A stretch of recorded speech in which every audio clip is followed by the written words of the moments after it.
Assalamualaikum warahmatullahi wabarakatuh. Perkenalkan, nama saya Anissa Permatasari dari kelas 11 MIPA 1. Saya bersekolah di SMA Negeri 4 Banjarmasin. Di sini saya akan memenuhi tugas dari mata pelajaran Pendidikan Agama dan Budi Pekerti dari Bapak Nur Ajemi, SPDI, MPD.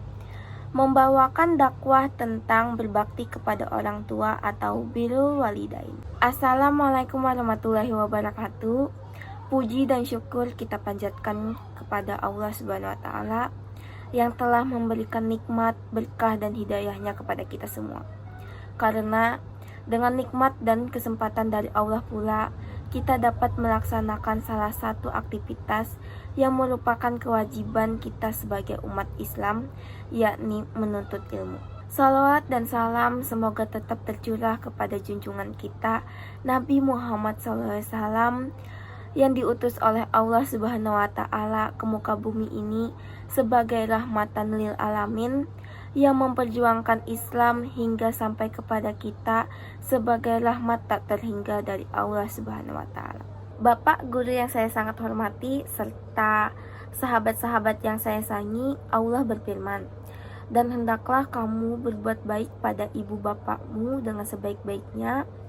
Jika salah seorang di antara keduanya atau kedua-duanya sampai berumur lanjut dalam pemeliharaanmu, maka sekali-kali janganlah kamu mengatakan kepada keduanya perkataan ah, dan janganlah kamu membentak mereka, dan ucapkanlah kepada mereka perkataan yang mulia."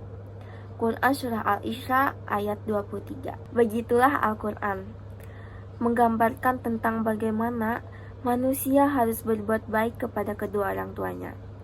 Dan Al-Quran juga menyinggung bagaimana pengorbanan orang tua terhadap anaknya ketika sang anak masih dalam kandungan. Betapa susah dan payahnya seorang ibu dalam menjaga kandungannya agar sang anak terlahir dengan sehat dan sempurna. Bagaimana sakitnya derita yang ditanggung sang ibu ketika menanti detik-detik kelahiran dan berjuang sekuat tenaga antara hidup dan mati demi si mungil pujaan hati. Dan berapa banyak keringat yang dikeluarkan sang ayah dalam mencari nafkah untuk membahagiakan sang anak yang nantinya akan menjadi pelita dalam kehidupan mereka. Kata lelah tidak pernah terucap dari bibir sang ayah, tak kala melihat senyum bahagia dari bibir mungil si penyujuk mata. Maka dengan tegas Allah memerintahkan dalam Al-Quran surah Al-Luqman ayat 14. Firman-Nya, "Dan kami perintahkan kepada manusia berbuat baik kepada dua orang ibu bapaknya.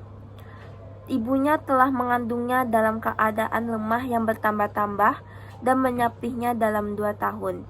Bersyukurlah kepadaku dan kepada kedua orang ibu bapakmu. Hanya kepadakulah kembali." Bapak guru serta sahabat-sahabatku, Al-Quran adalah kitab pegangan umat Islam yang sangat sempurna.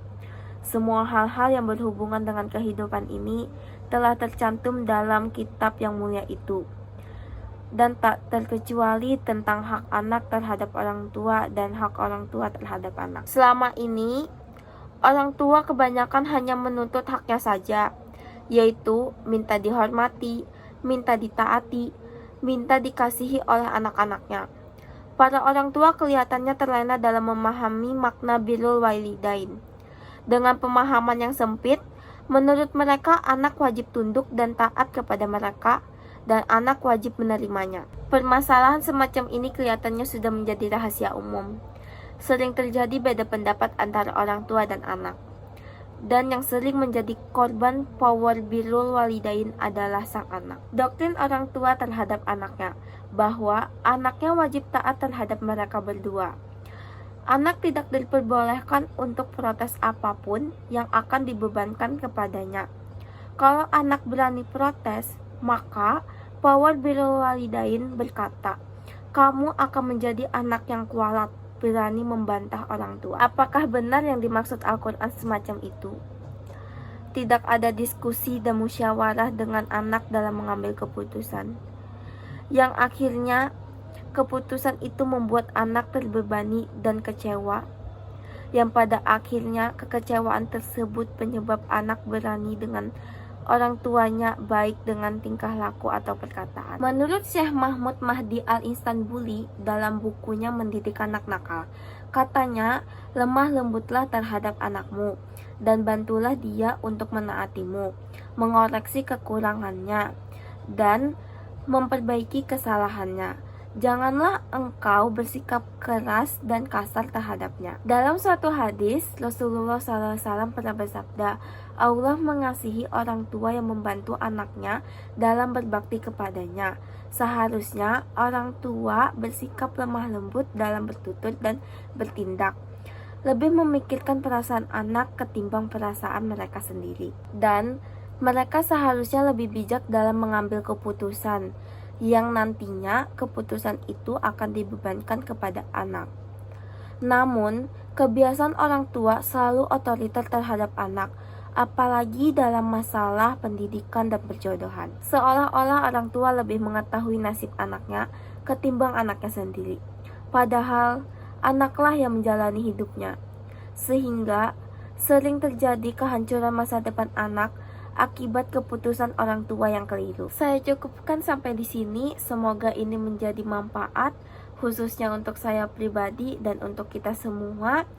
Mudah-mudahan kita semua menjadi anak yang mempunyai akhlak yang baik, khususnya terhadap kedua orang tua kita. Burung Irian, burung cendrawasih. Cukup sekian dan terima kasih. Wassalamualaikum warahmatullahi wabarakatuh.